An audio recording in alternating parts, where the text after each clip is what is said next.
कभी सोचा है कि कायनात का खालिक कौन है? आइए हज़रत इब्राहीम अलैहिस्सलाम के सफ़र से सीखते हैं। हज़रत इब्राहीम अलैहिस्सलाम इराक के शहर और में पैदा हुए जहाँ बुत परस्ती आम थी। इनके वालिद आज़र बुत तराश थे, लेकिन इब्राहीम अलैहिस्सलाम का दिल तौहीद की तरफ माइल था। वो सोचते थे, क्या ये बेजान बुत मेरे खुदा हो सकते हैं? उनका दिल सच्चे खुदा की तलाश में बेकरार था।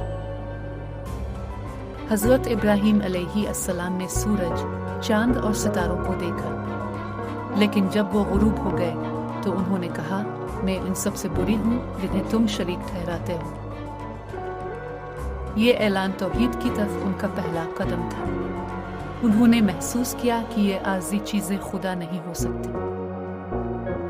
हज़रत इब्राहीम अलैहिस्सलाम ने अपनी कौम को एक अल्लाह की इबादत की दावत दी।